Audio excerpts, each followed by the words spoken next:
الذي أنزل فيه القرآن هدى للناس وبينات من الهدى والفرقان। রমজান মাস এত ফজিলতপূর্ণ, এটা হওয়ার অন্যতম কারণ হলো আল্লাহ বলেন শাহরুর রমাদান আল্লাযী উনজিলা ফীহিল কুরআন। রমজান মাস, যে মাসে আল্লাহ কোরআনকে নাজিল করেছেন। কেন? হুদাল লিন্নাস, এটা মানুষের জন্য হিদায়াত। মানুষের জন্য কি হিদায়াত, পথ নির্দেশক। কোন পথে চলবেন, কিভাবে চলবেন, কি খাবেন, কোন পথে যাবেন, কোনটা ন্যায়, কোনটা অন্যায়, কোনটা হক, কোনটা বাতিল, কোনটা সৎ, কোনটা অসৎ, কি করলে আপনি মুমিন হবেন, কি করলে আপনি কাফের রূপান্তরিত হবেন, আপনি ফাসিক হবেন, আপনি মুনাফিক হবেন। আল্লাহ রাব্বুল বিস্তারিত তিবিয়ানান লিকুল্লি শাই, প্রত্যেকটা জিনিসের বিস্তারিত বর্ণনা আল্লাহ পেশ করেছেন এই কোরআনের মধ্যে। আল্লাহ রাব্বুল আলামিন এই রমাজানে এই কোরআনটাকে নাজিল করেছেন। এই জন্য রমাজানের এত ফজিলত, এত গুরুত্ব। আর রমাজান হলো তাকওয়া অর্জনের মাস। কুতিবা আলাইকুমুস সিয়াম কামা কুতিবা আলাল লাযিনা মিন ক্বাবলিকুম লাআল্লাকুম তাত্তাকুন। আল্লাহ সিয়াম ফরজ করে দিয়েছেন, কেন? যাতে করে তাকওয়া অর্জিত হয়। তাহলে রমাজান মাস কোরআন নাজিলের মাস। কোরআন হলো মানুষের জন্য হেদায়েত, আর রমাজান এসেছে মানুষকে তাকওয়াশীল করার জন্য। আর হেদায়েতকে খাস করেছে আল্লাহ মুত্তাকিদের জন্য। সুবহানাল্লাহ, বুঝাতে পারেন মনে হয়? রমাজানে কোরআনকে আল্লাহ নাজিল করেছেন। রমাজান আম ভাবে, কোরআন হলো সাধারণ মানুষ সকলের জন্য হিদায়াত। রমাজান মাসের সিয়ামকে আল্লাহ ফরজ করেছেন, উদ্দেশ্য হলো আল্লাকুম তাত্তাকুন, যাতে করে তাকওয়া অর্জিত হয়। আর এই হিদায়াতকে আল্লাহ খাস করেছেন মুত্তাকিদের জন্য। তাহলে রমাজান এসেছে আপনাকে স্পেশাল কিছু দেওয়ার জন্য, যে মাসে আপনার তাকওয়া অর্জিত হবে এবং ওই তাকওয়ার ভিত্তিতে আপনার বাকি জীবন, বাকি 11টি মাস আপনার নিজেকে পরিচালিত করবে তাকওয়ার ভিত্তিতে। আবার 11 মাস আবার ট্রেনিং চলে আসবে, সেশন চলে আসবে রমাজান। এই রমাজানে আবার ওই তাকওয়ার শিক্ষা নিয়ে বাকি 11টি মাস আমাদের জীবনকে পরিচালিত করবে। এই রমাজান মাস এমন একটি মাস, যে মাসের গুরুত্ব রাসূলুল্লাহ সাল্লাল্লাহু আলাইহি ওয়াসাল্লাম হাদিসে কুদসি আল্লাহ রাব্বুল আলামিন বলেন যে কুল্লু আমাল ইবনে আদম লাহু, আদম সন্তান যা কিছু করে তার জন্য করে। সালাত আপনার জন্য, যাকাত আপনার জন্য, হজ উমরা আপনার জন্য, জিহাদ আপনার জন্য, সৎ কাজ আপনার জন্য। সব কিছু যা কিছু আমরা করি কার জন্য? কার জন্য? নিজের জন্য। মানে নিজেকে আখিরাতে বাঁচাতে হবে। কিন্তু এই রমাজান বা সিয়াম এমন একটা ইবাদত, ইল্লা সিয়াম, আল্লাহ বলছেন সিয়াম ব্যতীত ফাইন্নাহু লি ওয়া আনা আজজি বিহি, সিয়াম আমার জন্য, আর এর প্রতিদান আমি আল্লাহ নিজেই প্রদান করব। সুবহানাল্লাহ। আল্লাহ কত দেবে এটা আপনার জানা নেই, আমার জানা নেই, আল্লাহ উল্লেখ করেননি। রমাজান মাস স্পেশাল একটি মাস। আপনি অন্য মাসে যে ইবাদত করেন, ওই ইবাদত যদি আপনি রমাজানে করেন, তো রাসূলুল্লাহ সাল্লাল্লাহু আলাইহি সাল্লাম বলছেন 10 গুণ নেকি বেশি বৃদ্ধি। কত গুণ? 10 গুণ। ধরেন রমাজান মাসের বাইরে একটা আয়াত তেলাওয়াত করেছেন, একটা হরফ তেলাওয়াত করেছেন, ওই এক হরফ তেলাওয়াত করার কারণে আপনি 10 নেকি পেয়েছেন। আপনার খুলুসিয়াতের কারণে কুল্লু আমাল ইবনে আদম ইদাফুল হাসানাতু বিআশরি আমসালিহা ইলা 700, প্রত্যেক সৎকর্মের বিনিময়ে আল্লাহ রাব্বুল আলামিন আপনার জন্য আমার জন্য 10 থেকে 700 গুণ পর্যন্ত নেকিটা বৃদ্ধি করেন। সুবহানাল্লাহ। মানে আপনি একটা হরফ পড়ে যদি আপনি 700 গুণ নেকি পান, একটা দান করে যদি আপনি 700 গুণ নেকি পান, তো রমাজানে ওই দানটা করার কারণে আপনি 10 গুণ বেশি পেয়েছেন। একটা আমল করে আপনি 700 নেকি পেয়েছেন, ওই আমলটা আপনি রমাজানে করলেন, তাহলে 7-10 গুণ বেশি, তার মানে 7000 গুণ। সুবহানাল্লাহ। এটা একটা হাদিসে রাসূলুল্লাহ সাল্লাল্লাহু আলাইহি সাল্লাম বলছেন, ধরেন যারা উমরা করতে গিয়েছে রমাজানের আগে আর রমাজানের পরে, রমাজানের আগে কি আর রমাজানের মধ্যে কি, আল্লাহ রাসূল বলছেন আল উমরাতু ফি রমাদান তাআদিলু হাজ্জাতান। কেউ যদি রমাজান মাসে উমরা করে তাহলে এটা হজের সমতুল্য। সুবহানাল্লাহ, কিসের সমতুল্য? কিন্তু রমাজানের বাইরে যদি আপনি করেন সেটা কিন্তু হজের সমতুল্য নয়। এই জন্য রমাজান মাসে মানুষ আল্লাহর ঘরমুখী হয়।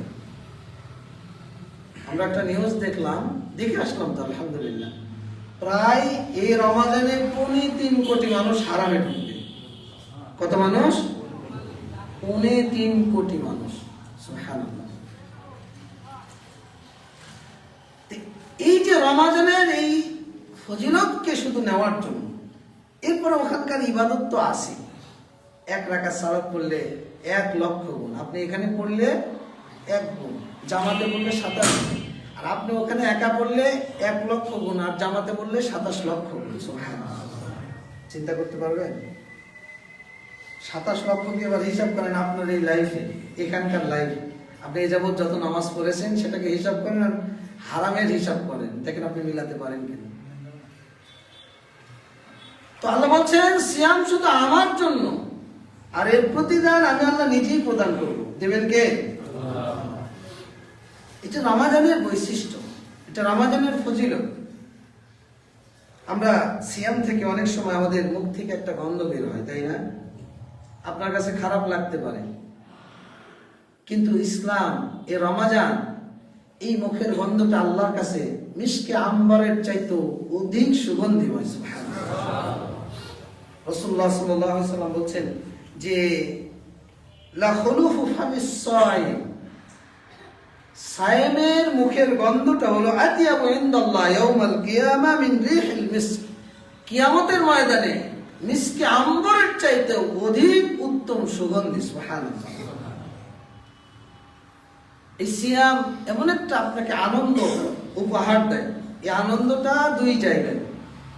যেই দিন আপনি সিয়ামটাকে ভঙ্গ করে ঈদের জন্য যাত্রা করবেন, ঈদের জন্য আমরা কেনাকাটা, পোশাক, নতুন পোশাক অনেক কিছু করি, আর সবচেয়ে বড় আনন্দের বিষয় হলো ইনদালে কয় রব্বি, যেই দিন এই সিয়ামের প্রতিদান বদৌলতে আমরা আমাদের রবের সাক্ষাৎ পেয়ে দেবো।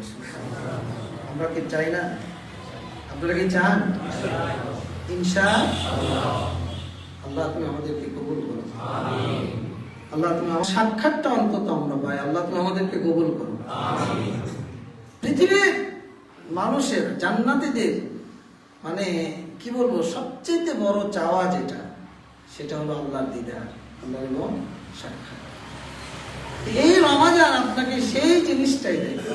রাসূলুল্লাহ সাল্লাল্লাহু আলাইহি ওয়াসাল্লাম বলছেন যে ওয়াল্লাযী নাফসু মুহাম্মাদিন বিয়াদিহি, ওই সত্তার কসম যার হাতে মুহাম্মাদের জীবন রয়েছে, যে যেটা আগে বললাম, এরপরে রাসূলুল্লাহ সাল্লাল্লাহু আলাইহি ওয়াসাল্লাম বলছেন লিসাইমি ফারহাতানি, সিয়াম পালনকারীর জন্য 2টা আনন্দের বিষয়। ইফরাহুমা ইদা আফতারা ফারিয়া বিফিত্রিহি, একটা যখন ভঙ্গ করে ঈদের সালাতের জন্য সে উপস্থিত হবে, এটা একটা আনন্দ। ওয়া ইদা লাকিয়া রাব্বাহু ফারিয়া বিসাওমিহি, আর যখন এই সিয়ামের বদৌলতে তার রবের সাক্ষাৎ পাবে, এটা হলো সবচেয়ে আনন্দের বিষয়। সুবহানাল্লাহ। এই সিয়াম আপনাকে আমাকে সেটা দিবে। রমাজান এমন একটা গুরুত্বপূর্ণ মাস। রাসূলুল্লাহ সাল্লাল্লাহু আলাইহি সাল্লাম বলছেন ইন্না ফিল জান্নাতি বাবা, জান্নাতে বাব রয়েছে, দরজা রয়েছে, তার মধ্যে একটা দরজার নাম রায়্যান। লা ইয়াদখুলুহু ইল্লা সাইমুন, সিয়াম পালনকারী ব্যতীত ওই দরজা দিয়ে জান্নাতে কেউ প্রবেশ করবে না। তাহলে সিয়াম আপনাকে আমাকে অগ্রিম বার্তাটা প্রদান করে যে সিয়ামকে যদি আপনি যথাযথ, এই রমাজানকে যদি আপনি যথাযথ আদায় করতে পারেন, ধারাবাহিকতা যদি বজায় রাখতে পারেন, ইনশাআল্লাহ এটা আমরা বিশ্বাস করি যে রায়্যান, ওই দরজা দিয়ে আমরা জান্নাতে প্রবেশ করব ইনশাআল্লাহ। এটা আল্লাহ বলছেন, তার নবী বলছেন লা ইয়াদখুলুহু ইল্লা সাইমুন, সিয়াম পালনকারী ব্যতীত ওই দরজা দিয়ে কেউ জান্নাতে প্রবেশ করবে। সিয়াম এমন একটি ইবাদত, রাসূলুল্লাহ সাল্লাল্লাহু আলাইহি ওয়াসাল্লাম বলেন, জাবির রাদিয়াল্লাহু থেকে বর্ণিত, যে ইন্নামা সিয়ামু জুন্নাহ, সিয়াম হলো ঢাল। সিয়াম কি? ঢাল। যুদ্ধের ময়দানে যখন, আমরা তো যুদ্ধ করিনি, কিন্তু অনেক যুদ্ধ তো আপনারা দেখেন, যুদ্ধে যেমন সৈনিক ঢাল ব্যবহার করে অন্যের আঘাতকে রক্ষা করার জন্য, অন্যের আঘাত থেকে বাঁচার জন্য, তো সিয়াম হলো ঢাল স্বরূপ। ইস্তাজিল্লু বিহাল আবদু মিনান নার, রাসূলুল্লাহ সাল্লাল্লাহু আলাইহি ওয়াসাল্লাম বলেন, এই ঢাল দিয়ে একজন সিয়াম পালনকারী আগুন থেকে নিজেকে রক্ষা করে। মানে এই সিয়াম আপনার মধ্যে এমন তাকওয়া তৈরি করে দেবে, যে তাকওয়ার বদৌলতে, যে তাকওয়ার কারণে, যে ভয়ের কারণে, যে আশার কারণে আপনি আমি অন্যায়, অপকর্ম, অশ্লীল কর্ম, তওবা ইস্তিগফার করার মাধ্যমে তাকওয়া অর্জিত হবে। আর এই তাকওয়ার ভিত্তিতে আল্লাহ রাব্বুল আলামিন জাহান্নামের আগুন থেকে রক্ষা করে জান্নাতীদের দলভুক্ত করে দেবেন। এটার নাম সিয়াম, এটার নাম রমাজান। রাসূলুল্লাহ সাল্লাল্লাহু আলাইহি সাল্লাম বলেন, উমামা রাদিয়াল্লাহু থেকে বর্ণিত, যে কুলতু, আমি রাসূলুল্লাহ সাল্লাল্লাহু আলাইহি সাল্লামকে বললাম, ইয়া রাসূলুল্লাহ, হে আল্লাহর রাসূল, মুন্নি বিআমালি, আমাকে এমন একটা আমলের নির্দেশ দিন যে আমলটা আমি করব। রাসূলুল্লাহ সাল্লাল্লাহু আলাইহি সাল্লাম বললেন যে আলাইকা বিসসাম, তোমার উপর সিয়াম, তাআদ্দা লাহু, তুমি সিয়াম পালন করো। সেটা রমাজান হোক, রমাজানের বাইরে হোক, রমাজানে তো আপনাকে করতেই হবে। সাহাবী বলছেন, আল্লাহ রাসূল আমাকে এমন একটা নির্দেশ দিন। আল্লাহ রাসূল বললেন আলাইকা বিসসাম, তোমার উপর সিয়াম। আবার বললেন আল্লাহ রাসূল আমাকে একটা নির্দেশ দিন, আমলের কথা বলুন। আল্লাহ রাসূল সাল্লাল্লাহু আলাইহি সাল্লাম বললেন, তোমার উপর সিয়াম, লা মিসলা লাহু, সিয়ামে অনুরূপ কোন আমল নেই। তাহলে সিয়াম কত গুরুত্বপূর্ণ। এই রমাজানকে আমরা গুরুত্ব দিতে চাই না, এই রমাজানকে আমরা অবহেলা, অলসতা করে আমরা কাটিয়ে দেওয়ার চেষ্টা করি। আবু হুরায়রা রাদিয়াল্লাহু থেকে বর্ণিত সহিহ বুখারীর হাদিস 37-38, যে যখন রমাজান মাস প্রবেশ করে, ফুতিয়াত আবওয়াবুর রাহমাহ, ফুতিয়াত আবওয়াবুস সামা, ফুতিয়াত আবওয়াবুল জান্নাহ, ওয়াগুল্লিকাত আবওয়াবু জাহান্নাম, ওয়া সুলসিলাতিশ শায়াতিন। রাসূলুল্লাহ সাল্লাল্লাহু আলাইহি সাল্লাম বলেন, যে যখন রমাজান মাস প্রবেশ করে, আসমানের দরজা খুলে দেওয়া হয়। আসমান থেকে নাজিল হয় কি? রাহমাহ। ফুতিয়াত আবওয়াবুর রাহমাহ, রহমতের দরজা খুলে দেওয়া হয়। নাজিল করেন কে? আল্লাহ। ফুতিয়াত আবওয়াবুল জান্নাহ, আল্লাহ জান্নাতের দরজা খুলে দেন। ওয়াগুল্লিকাত আবওয়াবু জাহান্নাম, জাহান্নামের দরজা বন্ধ করে দেওয়া হয়। ওয়া সুলসিলাতিশ শায়াতিন, এবং শয়তানদেরকে শৃঙ্খলাবদ্ধ করা হয়। অন্যান্য মাসে শয়তান যেভাবে আপনার আমার পিছে লেগে থাকে, রমাজান মাসে শয়তান আমাদের পিছে লেগে থাকতে পারে না। এরপরে 11 মাসের ওয়াসওয়াসা অনেক সময় কন্ট্রোলের বাইরে চলে যায়। আপনি আমি পাপ কর্মে, অসৎ কর্মে লিপ্ত হয়ে পড়ি। ধরেন আপনি তৃষ্ণার্ত, ক্ষুধার্ত, আপনার পাশে নদী, যমুনা নদী বা পদ্মা নদী যেটাই বলি, আপনি যদি গোসল করতে গিয়ে একটা ডুব দিয়ে পেট ভরে পানি খান, পৃথিবীর কোনো মানুষ দেখবে? বলেন দেখবে? কিন্তু কার ভয়ে খান না? এই যে শয়তান থেকে আপনি বেঁচে থাকেন, এই বেঁচে রাখে কে? এটাই হলো রমাজানের শিক্ষা। এই যে আল্লাহ ভীতি, আল্লাহকে সন্তুষ্ট করার চেতনা, এই চেতনাটা শিক্ষা দেওয়ার জন্য রমাজান এসেছে আপনার কাছে, আমার কাছে। এই আল্লাহ ভীতি শিক্ষা দেওয়ার জন্য রমাজান এসেছে আপনার কাছে, আমার কাছে। এই জন্য এই যে এই ফজিলতগুলো পাওয়ার জন্য আমাদেরকে রমাজানের উদ্দেশ্য বাস্তবায়ন করতে হবে। এই রমাজানের উদ্দেশ্য এবং সেটা আমরা কিভাবে বাস্তবায়ন করব, আমরা কিভাবে পেতে পারি, আমরা কিছু আমলের কথা বলবো, যে আমলগুলো আমরা করার চেষ্টা করবো ইনশাআল্লাহ। কে কে করবেন হাত তোলেন তো দেখি। মাশাআল্লাহ, আল্লাহ এই হাতগুলোকে কবুল করুন, আমিন আমিন আমিন। আচ্ছা নামান। এক, প্রথম কথা হলো গুনাহ মাফের চেষ্টা করা। আপনার পিছনের লাইফ 40, 50, 60, 70, 10, 20, 15, 25 যুবক মানুষ, টকবগে রক্তের গরম।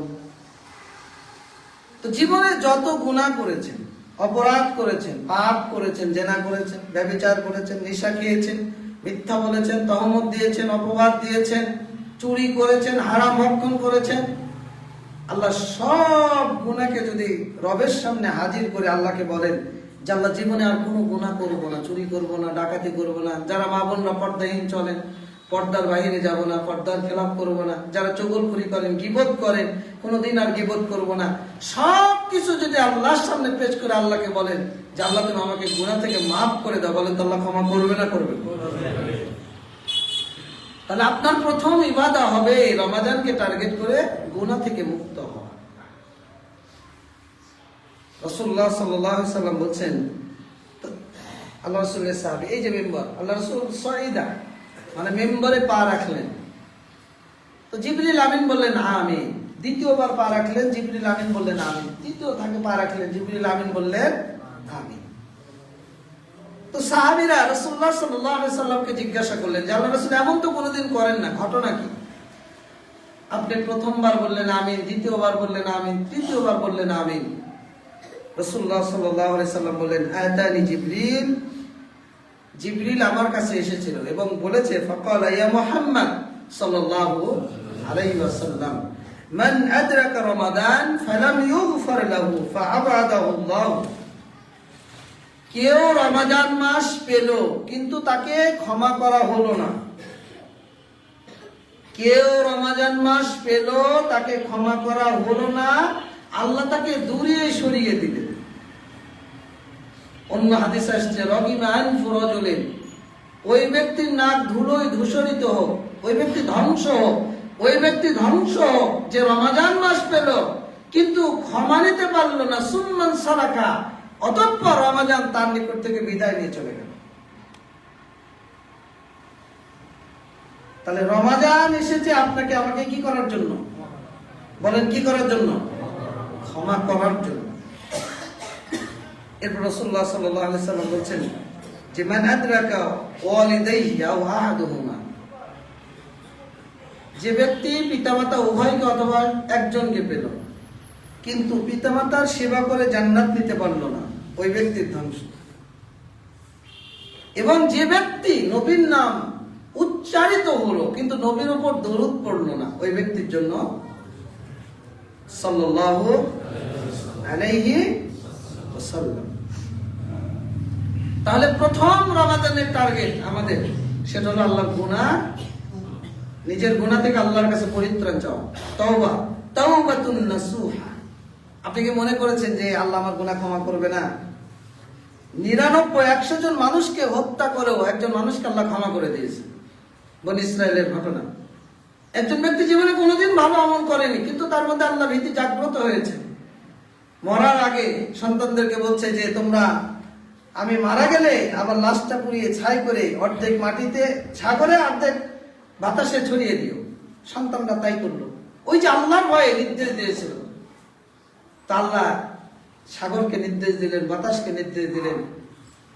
ওই যে আপনারা মাটি দিতে গিয়ে পড়েন না মিনহা খলাকনাকুম ওয়া ফিহা নুঈদুকুম ওয়া মিনহা নুখরিজুকুম তারাতান উখরা। এটা মাটি দেওয়ার সময় পড়ে, কিন্তু আল্লাহ তো এখানে বলতে চাচ্ছে যে তোমাকে মাটি থেকে সৃষ্টি করেছি, আবার ফিরিয়ে দেব, আবার তোমাকে পুনরায় জীবন দেব। তো ওই যে আল্লাহ নির্দেশ দিলেন, পানি একত্রিত করলো, বাতাস একত্রিত করলো। এইবার ওই ব্যক্তি বলছে বিমা ফাআলতা হাযা, তুমি এই কাজ কেন করেছো? ওই ব্যক্তি বলছে মিন খাশিয়াতিকা ইয়া রাব ওয়া আনতা, আল্লাহ আমি তোমার ভয়ে করেছি আর তুমি এটা জানো। আল্লাহ আমি তোমার ভয়ে করেছি, তুমি এটা অবগত। ফাগাফারা লাহু, আল্লাহ তাকে ক্ষমা করে দিলেন। মাইদিনে মালিক জেনা করেছিলেন, পৃথিবীর কোনো মানুষ জানে না। রাসূলুল্লাহ সাল্লাল্লাহু আলাইহি ওয়াসাল্লামের কাছে গেলেন। জেনার অপরাধ হলো রজম করে হত্যা করা। আমাদের বাংলাদেশে যদি অন্তত এই আইনটা চালু থাকতো, মা বোনরা ধর্ষিত হতো না। নতুন সরকারের কাছে আমরা আবেদন করবো, ইসলামের এই আইনগুলো বাস্তবায়ন করুন। দেখেন এদের শান্তিতে মানুষ বসবাস করবে ইনশাআল্লাহ। তো মায়ের জেনা করেছে পৃথিবীর কোনো মানুষ জানে না। আল্লাহ রাসূলের কাছে গিয়ে বলছেন, আল্লাহ রাসূল আমাকে রজম করুন, আমাকে পবিত্র করুন।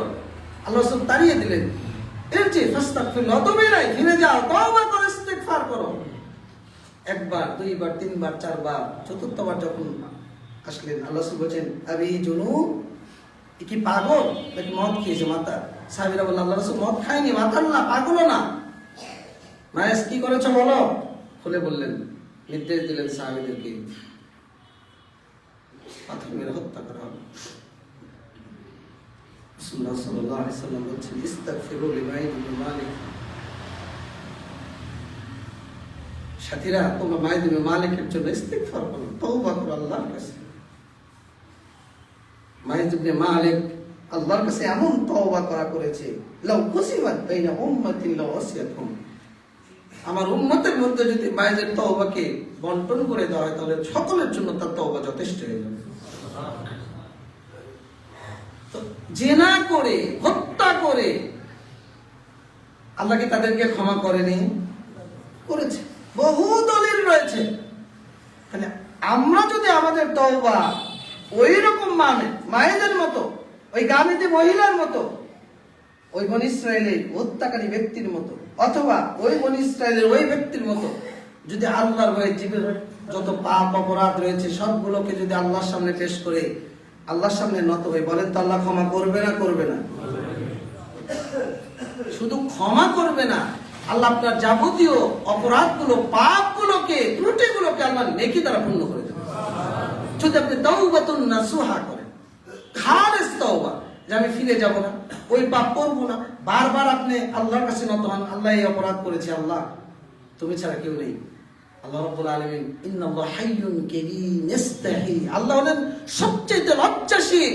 কোন ব্যক্তি যদি দু হাত তুলে আল্লাহকে ডাকে, আল্লাহর কাছে কিছু চায়, তা আল্লাহ এই হাতকে ফেরত দিতে লজ্জা বোধ করেন। আমরা কি দুই হাত তুলে আল্লাহর কাছে চাইতে পারবো না? ইনশাআল্লাহ।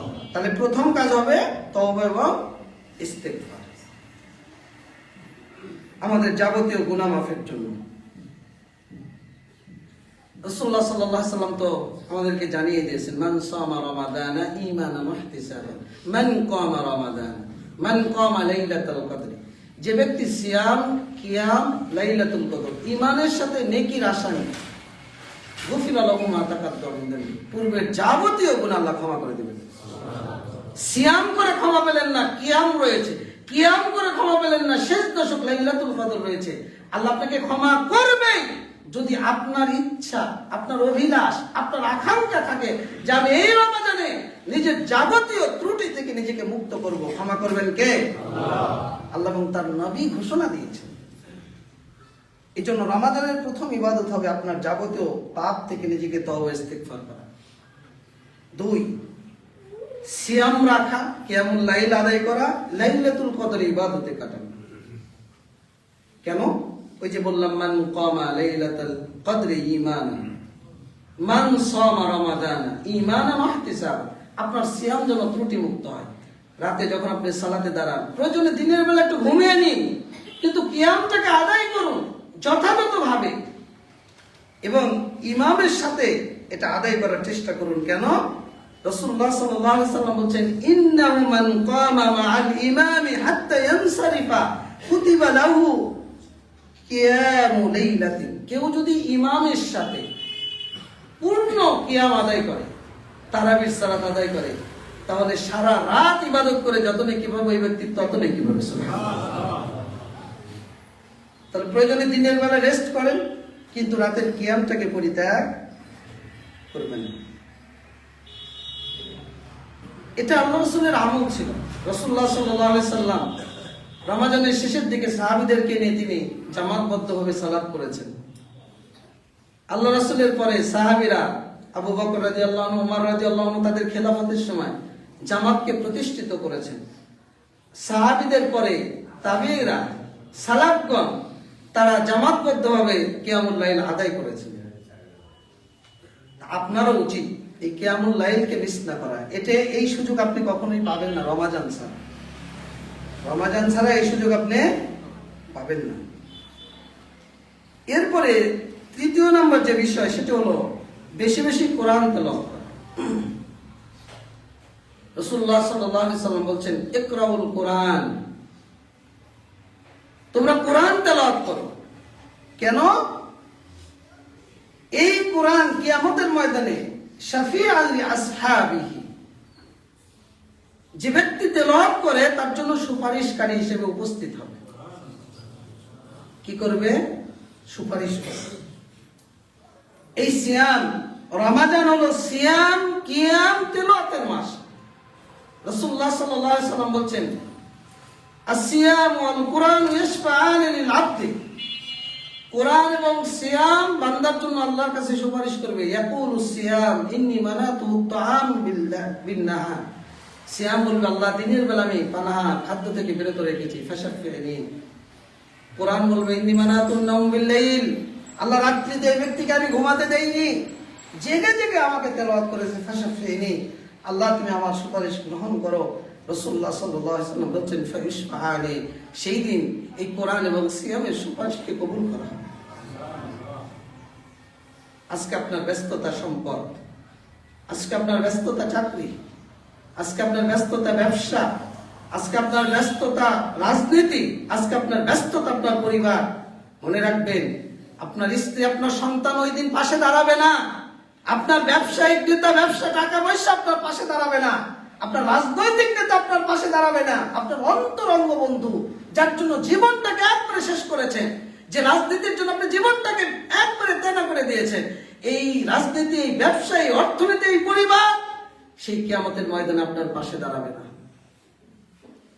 মানুষ পাগলের মতো, মাতালের মতো ছুটাছুটি করে। আল্লাহ বলছেন, আমাহুম বিসফারা, এরা মাতাল নয়, আল্লাহর আযাবের ভয়, শাস্তির ভয়। সেই ময়দানে, সেই ভয়াবহ পরিস্থিতিতে এই রমাজানের সিয়াম, রমাজানের বাহিরের সিয়াম, আপনার এই কোরআন তেলাওয়াত সেই দিন আল্লাহর কাছে সুপারিশ করবে। আল্লাহ, এই ব্যক্তি সব পরিত্যাগ করে সিয়াম করেছে, সব পরিত্যাগ করে আমাকে তেলাওয়াত করেছে। রাসূলুল্লাহ সাল্লাল্লাহু আলাইহি ওয়াসাল্লাম বলেছেন, সেই দিন এই দুইটার সুপারিশ গ্রহণ করা হবে। আপনি কি চান না যে আপনার পরিবারের ব্যস্ততা, রাজনীতির ব্যস্ততা, ব্যবসার ব্যস্ততা ফেলে আপনি কোরআনকে নিয়ে এই কোরআনময় রমাজান, আপনার রমাজানকে আপনি কোরআনময় রমাজান করেন, যে আপনার সালাতের পর, সালাতের আগে উঠতে বসতে, আর আপনি তেলাওয়াত যখন করবেন, আপনাদেরকে বলি মাসহাব নিয়ে তেলাওয়াত করবেন। মাসহাব মানে বোঝেন তো? মাসহাব মানে বোঝেন? ওই যে কোরআন এখানে আছে না, এই কোরআন নিয়ে তেলাওয়াত করবেন। রাসূলুল্লাহ সাল্লাল্লাহু আলাইহি সাল্লাম বলছেন যে কেউ যদি আল্লাহ এবং রাসূলকে ভালোবাসতে চায়, সে যেন ফালিয়াকরা বিল মাসহাব, সে যেন মাসহাব নিয়ে তেলাওয়াত করে। অন্যভাবে তেলাওয়াত করলে হয়ে যাবে, সমস্যা নেই, কিন্তু এই হাদিসটা আপনাকে বুঝতে হবে। আল্লাহর ভালোবাসা যদি আপনি পান, আপনার জান্নাত পৃথিবীর কোনো জিনিস ঠেকাতে পারবে না। মান কানা, যে ব্যক্তি আল্লাহ এবং তার রাসূলকে ভালোবাসে, আল্লাহকে ভালোবাসে, ফালিয়াকরা বিল মাসহাব, সে যেন মাসহাব নিয়ে তেলাওয়াত করে। যদি কোরআন না থাকে, কোরআন কিনে ফেলেন, নিজের টাকা দিয়ে কোরআন পড়বেন, এই তেলাওয়াত করে যত নেকি হবে, আমলনামাকে অন্যের ঘরে যাবে না, আপনার জন্য আসবে। যদি পারেন 10 জনকে কোরআন কিনে দেন, এই মাদ্রাসার ছাত্ররা আছে, ভালো ভালো মাসহাব কিনে দেন। একটা বাচ্চা যতদিন কোরআন পড়বে, এই কোরআন পড়ে যত নেকি পাবে। একজন মানুষকে কোরআন কিনে দেন যে কোরআন তেলাওয়াত করে, একজনকে উৎসাহিত করেন কোরআন দিয়ে। হারামে গিয়ে দেখেন, আমি অবাক হয়ে গেলাম। আমাদের এই কালচার চালু করতে হবে। মক্কা মদিনা থেকে সৌদি আরবের কয়েকটা মসজিদে সালাত পড়লাম, মসজিদের ভিতরে একটা তাক করে ছড়া, কয়েক জায়গায় ওই তাকে শুধু কোরআনে রেখে দিয়েছে, শুধু তেলাওয়াতকারীদের জন্য। এমন কোন মসজিদ নেই আপনি এই দুইটা জিনিস পাবেন না। একটা হলো মুসল্লিদের জন্য খাবারের ব্যবস্থা, পানি ইচ্ছা মতো, আপনি যদি 10টা বোতল নেন, 20টা বোতল নেন, আবার ওখানে আসবে।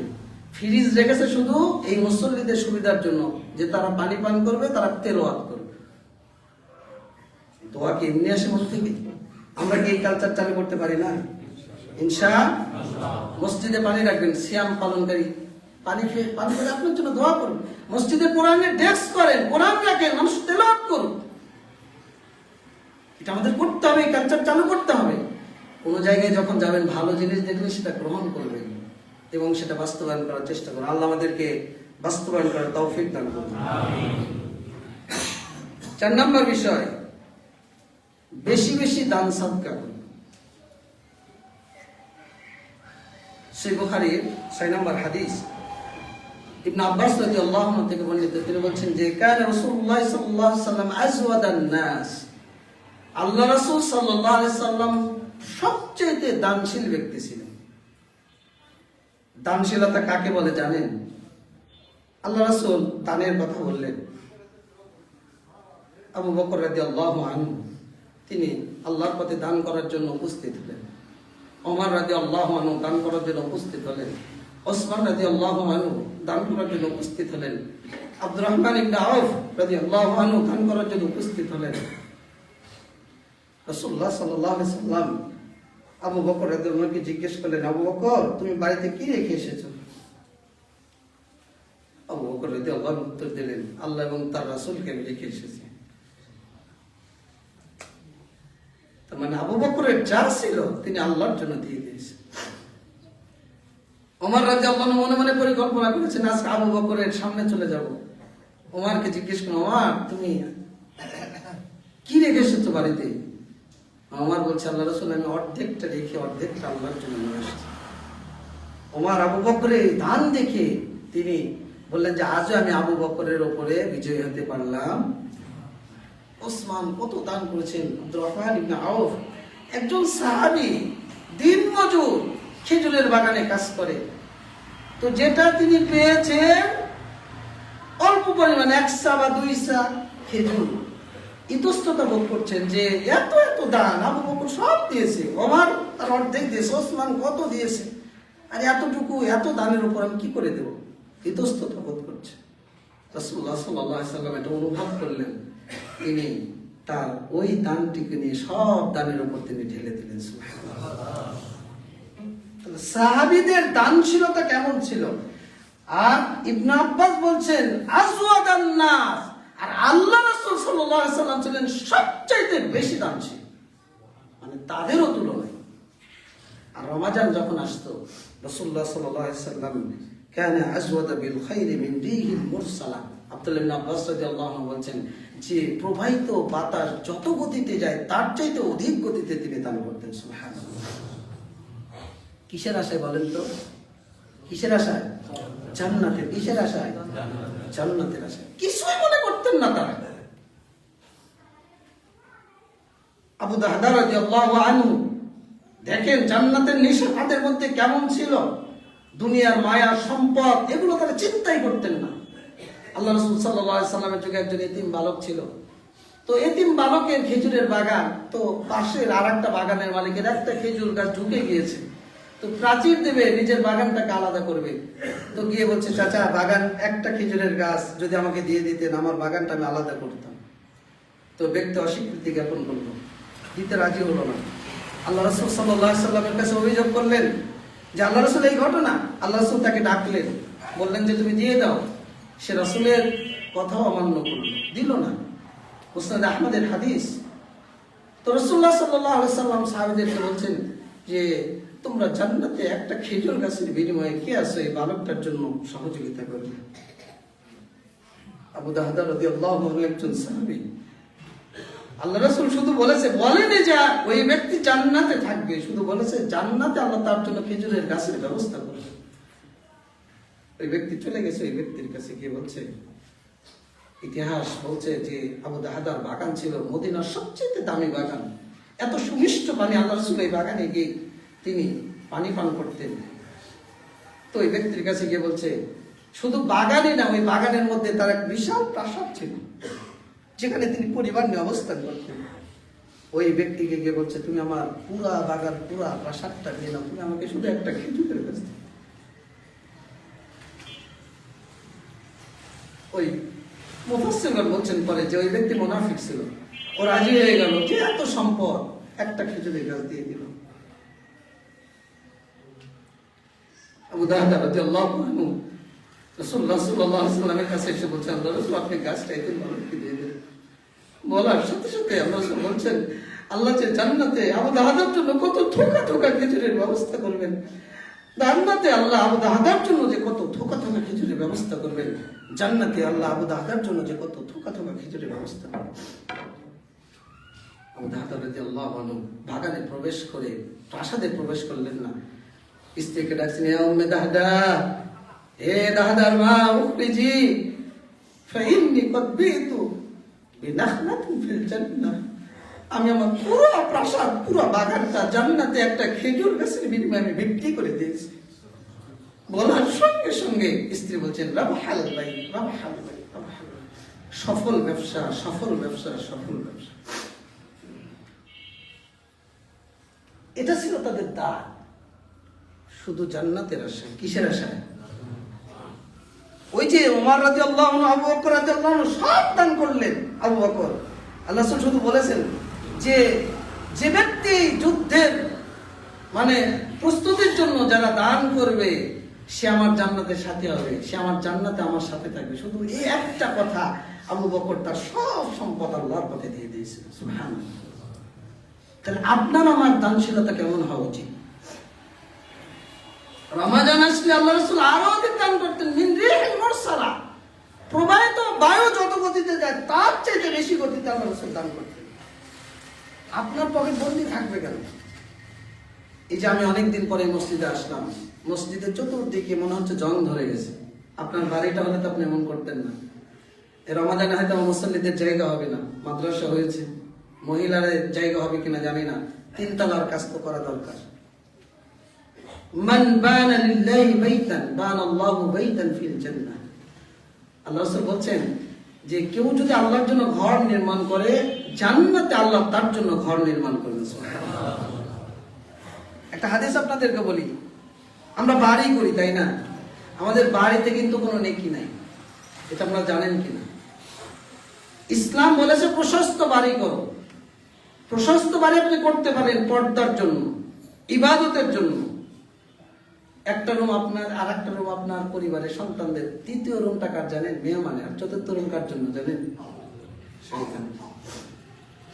আমরা সম্পদ করছি, আপনি মরে গেলেই তো শেষ। কিন্তু ওটা যদি আল্লাহর জন্য খরচ করেন, মাদ্রাসা, এতিমখানা, মসজিদ, অসহায়, আপনার প্রতিবেশী, গরিব যারা খেতে পাচ্ছে না, এই রমাজান আসছে, আপনি ভালো মন্দ খাচ্ছেন, একটা ব্যাগ বাজার করে আপনি প্রতিবেশীর ঘরে রেখে আসেন। যদি জানাতে না চান, অসুস্থ আপনার প্রতিবেশী, পকেট থেকে 1000 টাকা বের করে তার হাতের মধ্যে দিয়ে আসেন। দান কাকে বলে, খাওয়ানো কাকে বলে? হারামে গিয়ে যান। এই যে 3.25 কোটি মানুষ হারামে উপস্থিত, 3.25 কোটি মানুষের ইফতারের জন্য টেনশন এক মুহূর্তের জন্য নেই। আপনার ইফতারের আধা ঘন্টা পূর্বে আপনার সামনে খাবার হাজির হবে। দেখেন খেদমত কাকে বলে, আল্লাহ রহম করেন কেন আপনাকে আমি বোঝাতে পারবো না। যদি আপনি চেয়ে থাকেন আলহামদুলিল্লাহ। শুধু রমাজানে না, রমাজানের বাইরেও এই সাপ্তাহিক যে সিয়ামের দিন আপনি বসে আছেন, আপনার সামনে আপনি সিয়াম আছেন কিনা ওটা দেখার বিষয় না, আপনার সামনে ওরা বলে সুফরা, ওই কাগজটাকে বলে কি সুফরা। আপনার সামনে সুফরা বিছিয়ে খেজুর আসছে, লাবান আসছে, পানি আসছে, খাবার আসছে, আপনি এখন ইফতার করবেন, আপনি খাবেন। কেন তারা দান করছে? কাকে পাওয়ার জন্য? কিসের আশা? জান্নাতের আশা। তা আপনি আমি কেন এখান থেকে পিছিয়ে থাকি? এই রমাজান আসছে আপনাকে আমাকে আল্লাহর নিকটবর্তী করার জন্য, তাকওয়ার জন্য অন্যতম যেটা ইত্তাকু ওয়ালাউ বিশিক্কি তামারা, ইত্তাকুন নার। এই জাহান্নাম থেকে বাঁচাতে পারে আপনার এই সাদাকা, আপনার অন্তরকে নরম করবে এই সাদাকা। এক সাহাবী আল্লাহ রাসূলের কাছে গিয়ে বললেন, আল্লাহ রাসূল আমার অন্তরটা কঠিন হয়ে গেছে। আল্লাহ রাসূল বললেন, তুমি খাদ্য দান করো, মানুষকে খাওয়া, যদি এতিম থাকে এতিমের মাথায় একটু হাতটা বুলিয়ে দেবে, আল্লাহ তোমার অন্তরটাকে নরম করে দেবে। মানুষের পাশে দাঁড়ান, দান সাদকায় নিজেকে উৎসাহিত করেন। আপনি মাসে 30,000 টাকা ইনকাম করেন, 1,000 টাকা আল্লাহর পথে খরচ করেন। 1 লক্ষ টাকা ইনকাম করেন, 5,000 টাকা 10,000 টাকা আল্লাহর জন্য যদি আপনি খরচ করেন, আল্লাহকে আপনাকে লস করাবেন, আল্লাহ দেবে, আল্লাহ আপনাকে দেবে, এটা বিশ্বাস রাখেন। আমার জীবনে বহু প্রমাণ আমি পেয়েছি, আমি তাৎক্ষণিক পেয়েছি। আমি যদি কারোর জন্য 10 টাকা খরচ করি, যে দেখি ওই ব্যক্তি আমার জন্য 100 টাকা খরচ করে, এটা আমি পরীক্ষিত। এই জন্য বলি মানুষের জন্য খরচ করেন, বিশেষ করে আল্লাহর জন্য খরচ করেন, আল্লাহ আপনাকে দিয়ে দেবে। নুআফি ইলাইহিম, আল্লাহ বলছেন আমি তাকে তার প্রতিদান দিয়ে দেবো, দুনিয়াতেই দিবে, আখিরাত তো আসি ইনশাআল্লাহ। তাহলে আপনাদের প্রতি উদাত্ত আহ্বান থাকবে যে অন্তত এই মসজিদের জন্য একটু বেশি বেশি আপনারা সামনে অগ্রসর। এই রমাজানে একটা টার্গেট নেন যে আমরা 3 তালা করে ফেলবো ইনশাআল্লাহ। আল্লাহ আপনাদেরকে তৌফিক দান করবেন। 5 নাম্বার যে ইবাদত করবেন সেটা হলো বেশি বেশি দোয়া করা। রমজান মাস দোয়া কবুলের মাস, রমজান মাস দোয়া করার মাস। আল্লাহ রাব্বুল আলামিন বলেন ওয়াইদা সাআলাকা ইবাদি আন্নী ফাইন্নী করিব, যখন বান্দা আমার সম্পর্কে জানতে চায়, ফাইন্নী করিব, আমি হলাম বান্দার নিকটবর্তী, আমি নিকটে। উজিবু দাওয়াতাদ দাঈ ইযা দাআনি ফালইস্তাজিবু লি, বান্দা আমাকে যখনই ডাকে, যে অবস্থায় ডাকে, আমি বান্দার ডাকে সাড়া দিই। সুবহানাল্লাহ। তাহলে রমজান আসছে, এই আয়াতটা কিন্তু ওই সিয়াম কেন্দ্রিক যে আলোচনা, কুতিবা আলাইকুমুস সিয়াম শাহরুর রমাদান, এর পরের আয়াত এটা। তো 186 নম্বর আয়াত। তা রমজানের সাথে কিন্তু দোয়ার একটা সম্পর্ক রয়েছে। কেন? রাসূলুল্লাহ সাল্লাল্লাহু আলাইহি ওয়াসাল্লাম বলেছেন সালাসাতুন লা তুরাদ্দু দাওয়াতুহুম, 3 শ্রেণীর মানুষের দোয়াকে কবুল করা হয়, ফেরত দেওয়া হয় না। ইমামুল আদিল, নেই পরায়ণ শাসক যদি দোয়া করে জনগণের জন্য, আল্লাহ কবুল করেন। এই জন্য আমাদের উচিত ন্যায়পরায়ণ শাসক নির্ধারণ করা। এখন যারা যেটা করেছে, যেটা হয়ে গেছে, তার জন্য দোয়া করা। কারণ আমরা যদি তাদের জন্য দোয়া করি, তারাও আমাদের জন্য দোয়া করবে। সবসময় ভালো কাজে উৎসাহিত করা, ভালোর জন্য দোয়া করা। হারামে দেখবেন যে ইসলাম এমন কিছু আমাদেরকে শিখিয়েছে। এই যে কুফরি তন্ত্রের দেশে আমরা বসবাস করি, একদল ক্ষমতায় থাকবে আর এক দল তার বিরোধিতা করবে। আপনি হারামে গিয়ে যদি খুতবা শোনেন, 20 মিনিট যদি ওরা খুতবা দেয়, 10 মিনিট ওরা খাদিমুল হারামাইন, ওদের রাষ্ট্রের যারা দায়িত্বশীল তাদের জন্য দোয়া করে। রাষ্ট্রের যারা দায়িত্বশীল তাদেরকে বলে খাদিমুল হারামাইন, হারামাইনের খাদিম। 20 মিনিট খুতবা দিলে 10 মিনিট উম্মাদের জন্য এবং তাদের জন্য দোয়া করে। আর আমরা কি করি? বিরোধিতা করে আমাদের কর্ম। এদের স্বাধীনতা হওয়ার পর থেকে আমরা দেখে আসছি, শুধু এদেশে না, এই তন্ত্রমন্ত্র দেশে যে দেশগুলোতেই চালু আছে। আবার যারা পরবর্তীতে ক্ষমতা আসবে, যারা বিরোধী হবে, তারাও তাদের বিরোধিতা করবে। তাহলে শান্তি আসবে কি করে? 2 নাম্বার, ওয়াস-সাইমু হাত্তা ইফতিরা, সিয়াম পালনকারী যতক্ষণ পর্যন্ত সে ইফতার না করে। এই হাদিস থেকে আমরা একটা জিনিস বুঝি যে শুধু ইফতারের আগে মনে হয় দোয়া কবুল হয়। এই জন্য কি করি? ইফতারের আগে 2 হাত তুলে আল্লাহর কাছে মোনাজাত শুরু করে দিই। সুবে সাদিক থেকে সূর্যাস্ত পর্যন্ত আপনার দোয়া কবুলের সময়, সূর্যাস্ত থেকে সূর্যোদয় পর্যন্ত, অর্থাৎ 24 ঘন্টা। রাসূলুল্লাহ সাল্লাল্লাহু আলাইহি ওয়াসাল্লাম হাদিসে বলছেন, মুসনাদ আহমদের হাদিস, প্রত্যেক আহ্বানকারীর দোয়াকে আল্লাহ কবুল করেন রমজান মাসে। সুবহানাল্লাহ। তার মানে 24 ঘন্টা আমাদের দোয়া কবুলের সময়। আমরা আবার কি করেছি? রমজানকে ভাগ করে ফেলেছি। 10 দিন রহমত, এরপরে 10 দিন মাগফিরাত, এরপরে 10 দিন কি নাজাত। তার মানে কি এই 10 দিন আমরা নাজাত পাবো না? বলেন তো। আচ্ছা, আজকে মনে করেন আমাদের মধ্যে কেউ খালেজ ভাবে সিয়াম পালন করেছে, মৃত্যুবরণ হয়ে গেল এই মুসল্লিদের মধ্যে, তার যদি খুলুসিয়াত ঠিক থাকে, সে কি নাজাত পাবে না? এই যে ধর্মের অপব্যাখ্যা, ধর্ম হুজুরগুলো যেভাবে ধর্মের অপব্যাখ্যা করছে, মাশাআল্লাহ আমরা তো পেয়ে গেছি এক ধর্ম হুজুর, ধর্মমন্ত্রী। আল্লাহর কাছে দোয়া করি যারা ধর্ম বোঝে, ইসলাম বোঝে, পিওর ইসলাম বোঝে, আল্লাহ তুমি তাদেরকে এই পদে অধিষ্ঠিত করো। কিন্তু যারা ধর্ম বোঝে না, তারা কি করে ধর্মমন্ত্রী হয়? এবং আল্লাহ তাকে সঠিক ধর্মের জ্ঞানটা দান করুন। দোয়া করবে, দোয়া করাটা হলো আমাদের দায়িত্ব। তারা যদি অপরাধ করে, তাহলে সেই জন্য তারাই তাদের দায়ভার বহন করবে, আল্লাহ তাদেরকে ধরবে। আপনি এই মহল্লার এমপি, আল্লাহ আপনাকে ধরবে। আপনি এই মহল্লার ওসি, আল্লাহ আপনাকে ধরবে যদি আপনার কারণে কোনো অন্যায় হয়। এটা আপনার আমানত। আপনি মেম্বার, আপনি চেয়ারম্যান, আপনি পরিবারের প্রধান, কুল্লুকুম রাইন, প্রত্যেক দায়িত্বশীল। ওয়াকুল্লুকুম মাসউলুন আন রাইয়াতি, এবং প্রত্যেকে স্ব দায়িত্ব সম্পর্কে জিজ্ঞাসিত হবে। আমি ইমাম, আমি যদি এই মেম্বার থেকে আমার মন গড়া কোনো কথা বলি, ধরবেন কে? আপনাদেরকে যদি বিভ্রান্ত করি, ধরবেন কে? এর জন্য বাঁচার কোনো পথ নেই। যদি বাইপাস করার কেউ চেষ্টা করে, এই যে নতুন সরকার আসছে, এদেশে যদি কোনো অন্যায় হয়, ন্যায় করলেও তারা ন্যায় পাবে, অন্যায় করলেও তাদের উপর আল্লাহ চাপিয়ে দিবে, তাদেরকে ধরবে যে তোমার দেশে, তোমার রাষ্ট্রে, তোমার এলাকায় জেনা হয়েছে, ব্যভিচার হয়েছে, হত্যা হয়েছে, নির্যাতিত হয়েছে, মাজলুম হয়েছে, কিন্তু প্রশাসন, এদেশের সরকার খোঁজ নেয়নি, খোঁজ রাখেনি। কিয়ামতের দিন বাঁচার কোনো পথ নেই, আপনারও নাই, আমারও নাই, তারও নাই। এজন্য দোয়া করবেন বেশি বেশি। এটা হলো দোয়া কবুলের সময়।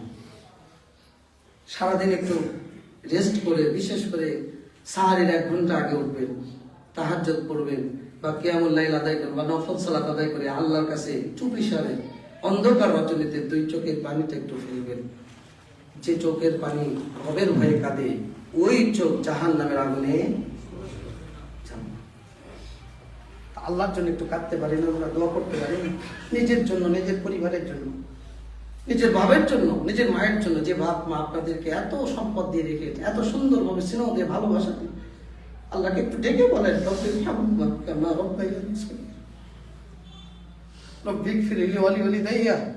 আপনি যদি নেক সন্তান হন, আপনার দোয়ার বদৌলতে আপনার পিতা মাতা যদি মুমিন হয়ে থাকে, তাহলে জান্নাতে আল্লাহ তাদের মর্যাদা বৃদ্ধি করে দিবেন।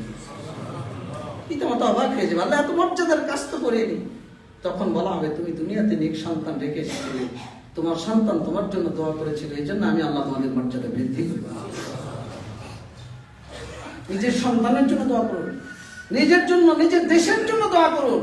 আপনি যে দোয়া করবেন শুধু আপনার জন্য না, আপনার অনুপস্থিত কোনো ভাইয়ের জন্য যদি দোয়া করেন, আপনি এদেশের মানুষের জন্য, এদেশের প্রত্যেকটা শ্রেণীর জন্য, এদেশের সরকারের জন্য, বিশ্বের প্রত্যেক মুসলিমের জন্য, নর এবং নারী সকলের জন্য যদি আপনি দোয়া করেন, রাসূলুল্লাহ সাল্লাল্লাহু আলাইহি ওয়াসাল্লাম বলছেন যে আপনি আমার অনুপস্থিত, মানে আপনার সামনে নেই, কিন্তু আপনার জন্য আমি দোয়া করলাম, গোটা পৃথিবীর মানুষের জন্য দোয়া করলাম, ফেরেশতা আমার মাথার উপর থেকে আমিন আমিন বলতে থাকে।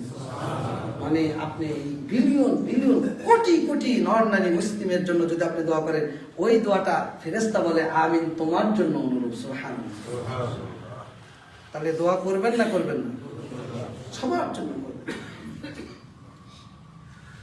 6 নম্বর যে বিষয়, সেটা হলো জিহ্বা এবং অঙ্গ প্রত্যঙ্গের হেফাজত করা। রাসূলুল্লাহ সাল্লাল্লাহু আলাইহি ওয়াসাল্লাম বলেছেন, লাইসা সিয়ামু মিনাল আকলি ওয়াশ শুরবি, ইন্নামা সিয়ামু মিনাল লাগবি ওয়ার রাফাসি। যে শুধু না খেয়ে থাকার নাম সিয়াম নয়, যে আপনি সুবহ সাদিক থেকে সূর্যাস্ত পর্যন্ত না খেয়ে থাকলেন, এটার নাম সিয়াম নয়। সিয়ামের নাম হলো আপনি অনর্থক কথাবার্তা, অশালীন আচরণ, অকথ্য ভাষা, গালাগালি থেকে শুরু করে এগুলো থেকে হেফাজত করার নাম হলো সিয়াম। মিথ্যা বলবেন না, মিথ্যা কাজ করবেন না, পাপ কর্ম করবেন না। যদি আপনি সারাদিন সিয়াম থেকে স্টার জলসা, জি বাংলা, নাটক, সিনেমা দিয়ে সময়টা পারবেন, বলেন তো সিয়াম হবে? যদি আপনি মিথ্যা বলেন, সিয়াম হবে? অনর্থক কাজ, অনর্থক কথা বলেন, তাহলে শুধু না খেয়েই থাকা হবে, সিয়ামের যে ফজিলত এটা অর্জিত হবে না। এজন্য আপনার যাবতীয় অপরাধ, যাবতীয় মিথ্যা, ছলনা, অপরাধ জগৎ থেকে নিজেকে মুক্ত করতে হবে। আমরা করতে পারবো? কারা কারা পারবো? হাত তুলে দিকে আল্লাহকে সাক্ষী রাখো। আল্লাহ তুমি হাতগুলোকে কবুল করো। আমরা যাতে সিয়ামের ফজিলত, সিয়ামের মর্যাদা রক্ষা করতে পারি, আল্লাহ তুমি হাতগুলোকে কবুল করো। আমিন। এরপরে 7 নম্বর যেটা, সেটা হলো সাহারি খাওয়া। সাহারিটা হলো বরকত। সাহারিটা কি? বরকত। আবার সাহারির ক্ষেত্রে আমরা যেটা করি, অনেকে অনেক আগে খেয়ে ফেলি। একটা জিনিস মনে রাখবেন, সাহারি দেরিতে খাওয়া সুন্নাহ। সাহারি কি? দেরিতে খাওয়া সুন্নাহ। আমার পরশুদিন যে মানে কষ্ট হয়েছে, বিমানের মধ্যে সেই 11:30টার সময় সাহারি খেয়েছি। মানে সৌদি টাইম 11:30, 11:30টার পর পর। তো সাহারি আপনি যত দেরিতে খেতে পারেন। আল্লাহ রাসূলের মুয়াজ্জিন ছিল 2টা। রাসূল বলছেন, যখন বেলাল আযান দেয়, ফাকুলু ওয়াশরাবু, তোমরা খাও এবং পান করো, হাত্তা, যতক্ষণ পর্যন্ত আব্দুল্লাহ ইবনে উম্মে মাকতুম আযান না দেয়। এই যে একটা সুন্নাহ, আমাদের সমাজে দেখবেন আল্লাহ রাসূলের আজান ছিল এটা সুন্নাহ, সাহারীর আজান আপনি সারা বছর দেন কোনো সমস্যা নেই, তাহাজ্জুদের জন্য, সাহারীর জন্য। কিন্তু রমজান মাস শুরু হয়েছে, এখন গান বাজাবে, সাইরন বাজাবে, হাবি যাবি, কি বলবে না বলবে, আবার বলবে উঠুন উঠুন, আর 10 মিনিট আর 20 মিনিট। তোমাকে কে অধিকার দিল রাসূলের সুন্নাহকে পরিত্যাগ করে মাইকে সাইরন বাজানো, মাইকে ইচ্ছা মতো গান বাজানো? মানে গান বলতে ইসলামী গান, আপনি আবার অন্য গান মনে করেন না, গজল যেটা সঙ্গীত বলি আমরা। অথচ রাসূলুল্লাহ সাল্লাল্লাহু আলাইহি ওয়াসাল্লামের সুন্নাহ ছিল, সাহাবীদের সুন্নাহ ছিল, তাদের মুয়াজ্জিন ছিল দুইজন। একজন তাহাজ্জুদ সাহারীর আজান দিতেন, যেটা সাহারী সেটাই তাহাজ্জুদ, আর একজন ফজরের আজান দিতেন। তো সাহারী খাওয়াটা সুন্নাহ। রাসূলুল্লাহ সাল্লাল্লাহু আলাইহি ওয়াসাল্লাম বলছেন যে তাসাহহারু ফাইন্না ফিস সুহুরি বারাকা, তোমরা সাহারী করো, সাহারীর মধ্যে বরকত রয়েছে। কেন সাহারী করবে? ইন্নাল্লাহ ওয়া মালাইকাতাহু ইউসাল্লুনা আলাল মুতাসাহহিরিন, আল্লাহ এবং তার ফেরেশতারা সাহারীকারীদের উপর শান্তি বর্ষণ করেন। সুবহানাল্লাহ। তাহলে সুহুর খেতে হবে, সাহুর খেতে হবে, তাই না? আর উত্তম সাহারি হলো কি জানেন? খেজুর। আজকে থেকে এই সুন্নাহটা চালু করবেন। আপনি যেটাই খান, ভাত খান, গোশ খান, দুধ খান, যেটাই খান, এরপরে শেষে যেটা আপনি 3টা খেজুর, 5টা খেজুর, 1টা খেজুর, 4 যেটা সামর্থ্য হয়, বেজোর খাওয়াটা সুন্নাহ। 1টা খাবেন, অথবা 3টা খাবেন, অথবা 5টা খাবেন, অথবা 7টা খাবেন, ঠিক আছে? এই আমলটা করবেন আপনারা। কষ্ট, খেজুরের দাম যে বেড়ে গেছে মনে করেন সিন্ডিকেট, তো আল্লাহ এদেরকে দিয়ে দেবে, দুনিয়াতেও দেবে, আখিরাতেও দেবে, এই টেনশন করার দরকার নেই। আমরা সরকারের কাছে আবেদন করব, প্রশাসনের কাছে, এই বেড়ার যারা প্রশাসনিক কর্মকর্তা রয়েছে তাদের কাছে আবেদন করব, আপনার নিজ উদ্যোগে এই বাজারগুলো পরিদর্শন করবেন, এই সিন্ডিকেটকে ভেঙে দেন আল্লাহর জন্য। কার জন্য? আল্লাহর জন্য। আল্লাহ আপনাকে দুনিয়াতেও মর্যাদা দেবে, আখিরাতেও মর্যাদা দেবে ইনশাআল্লাহ। তো সাহারি খাবেন কি দিয়ে? এরপর 8 নম্বর বিষয়, দ্রুত ইফতার করা। দ্রুত ইফতার করার অর্থ এই নয় যে সূর্যাস্তের 1 মিনিট 2 মিনিট আগে আপনি ইফতার করবেন। দ্রুত ইফতার করার অর্থ হলো, আল্লাহ রাসূল বলছেন, যখন দিন চলে যাচ্ছে, রাতের আগমন ঘটলো, ফাফতারাস সাইম, তখন সাইম ইফতার সূর্যাস্তের সাথে সাথে। আলহামদুলিল্লাহ, আমরা আল্লাহ শুকরিয়া আদায় করি, গত 1 বছর 1.5 বছর ধরে বাংলাদেশ সরকারের যারা দায়িত্বশীল রয়েছে তারা উপলব্ধি করেছে যে ইফতার সূর্যাস্তের সাথে সাথে করতে। আগের সাহারিগুলোতে, ইফতারগুলোতে তারা লিখে দিত সতর্কতামূলক 3 মিনিট 2 মিনিট। আলহামদুলিল্লাহ, এবারও এটাই রেখেছে যে সতর্কতামূলক কোনো মিনিট তারা রাখে, কারণ এটা আল্লাহর নির্দেশ। আল্লাহ তাদেরকে হেদায়েত দান করুন, আল্লাহ তাদেরকে সঠিক বুঝটা দান করুন। শুধু এটার ক্ষেত্রে নয়, ইসলামের যাবতীয় বিষয় আল্লাহ এই সরকারকেও সঠিক বুঝ দান করুন। রাসূলুল্লাহ সাল্লাল্লাহু আলাইহি ওয়াসাল্লাম বলছেন, লা ইয়াজালুন নাস বিখাইরিন মা আজ্জালুল ফিতরা, মানুষ ততদিন কল্যাণের উপর থাকবে যতদিন তারা দ্রুত ইফতার করবে। মানে সূর্যাস্তের সাথে সাথে। আপনাকে আমি বলছেন আপনি বেড়ার মাইক অনুসরণ করেন, আপনাকে আমি এটা বলবো না। আজানের সাথে ইফতারের কোনো সম্পর্ক নেই। আপনি মোবাইল আছে অ্যান্ড্রয়েড, গুগলে আজকে সার্চ দেন যে বেড়াতে আজকে সূর্যাস্ত কয়টায়।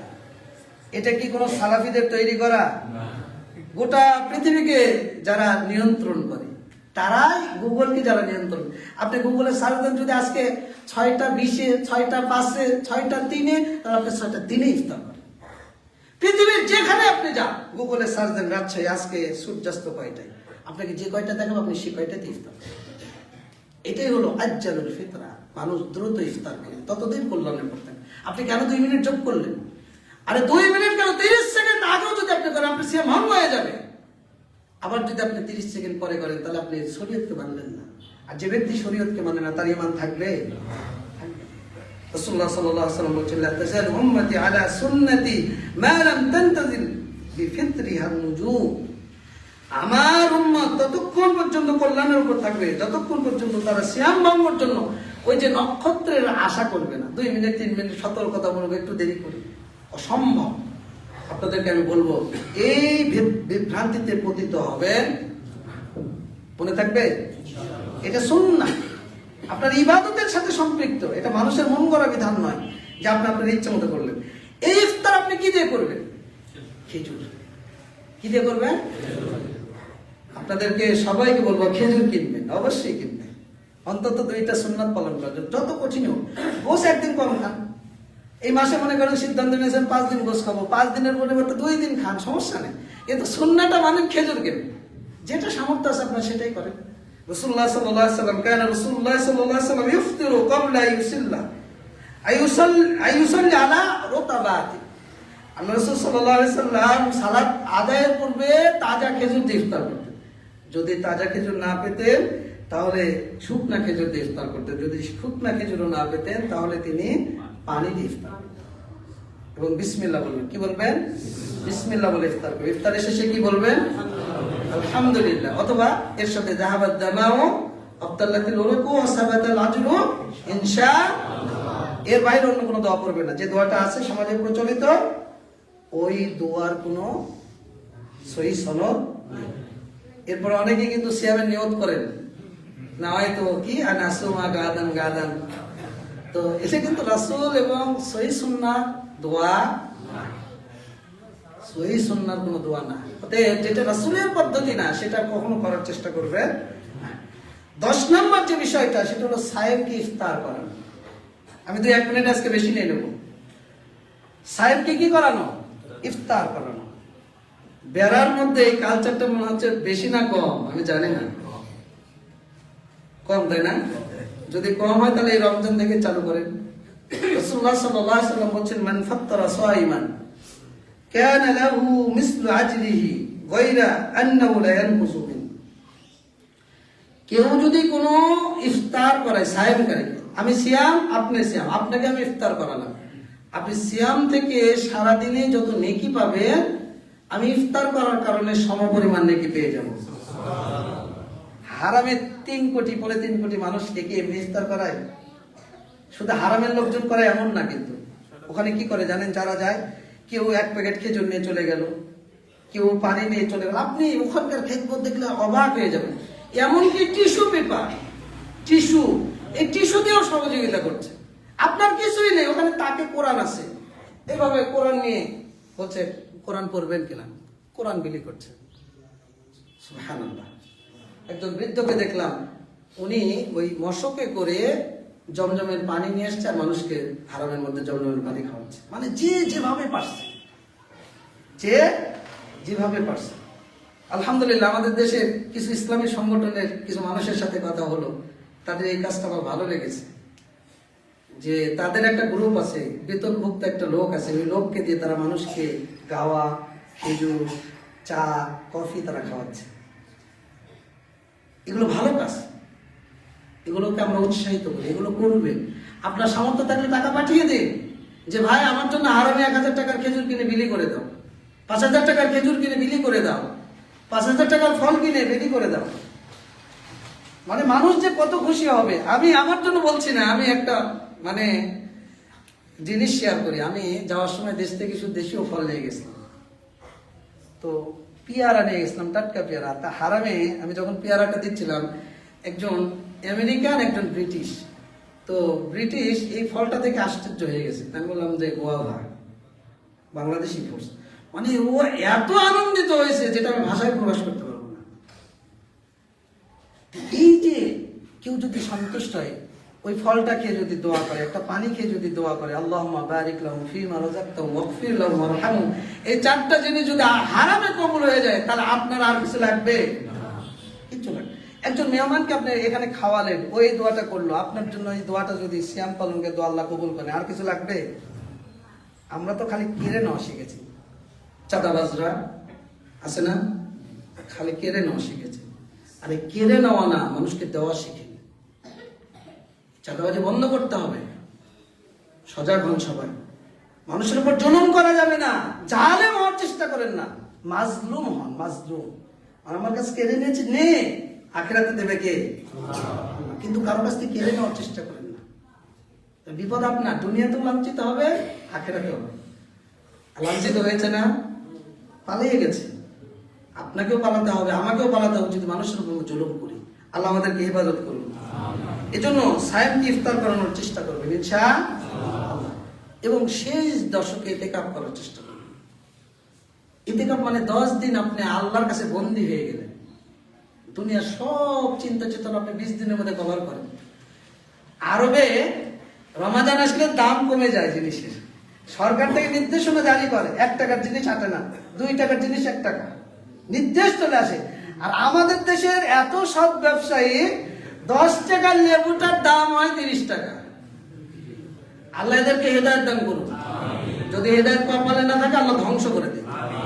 এই অসাধু ব্যবসায়ীরা যারা এলাকার মাতবর রয়েছেন, প্রশাসনের লোক রয়েছেন, আপনাদেরকে উদাত্ত আহ্বান জানাবো, এই অসাধু ব্যবসায়ীদেরকে আপনারা সাবধান করেন। ওদেরকে সাইজ করতে হবে আপনাদেরকে। সমাজ যদি সজাগ হয়, জনগণ যদি সজাগ হয়, ইনশাআল্লাহ এই সমাজগুলোতে, এই রাষ্ট্রে অন্যায়, অবিচার, জুলুম থাকবে না ইনশাআল্লাহ। আমরা যদি সজাগ হই, প্রশাসন যদি সজাগ হয়, প্রশাসনের কাছে যাবেন, তাদেরকে বুঝ দেবেন, সত্যটা বুঝাবেন, বোঝানোর চেষ্টা করবেন। একটা রাষ্ট্রের প্রশাসন, একটা এলাকার প্রশাসন যদি সজাগ হয়, সত্যিকার আল্লাহর জন্য যদি কাজ করতে চায়, ইনশাআল্লাহ ওই এলাকায় অন্যায় হতে পারে না, অসম্ভব। আর যদি হয় তাহলে আল্লাহ কিন্তু তাকেও ধরবে, বাঁচার কোনো পথ থাকবে না। আল্লাহ আমাদেরকে বোঝার তৌফিক দান করুন। কয়টা পয়েন্ট বললাম? 10টা। মনে থাকবে ইনশাআল্লাহ। আল্লাহ যেন এইভাবে রমাজানকে আমাদের কাজে লাগাই। বলেন আমিন। আল্লাহ তুমি আমাদের জন্য সহজ করে দাও। আল্লাহ তুমি আমাদেরকে তৌফিক দান করো। ইয়াকা না'বুদু ওয়া ইয়াকা নাস্তাইন। আল্লাহ তুমি এই ইবাদতগুলো আমাদেরকে তৌফিক দান করো। আমিন। বারাকাল্লাহু লানা ওয়া লাকুম ফিল কুরআন।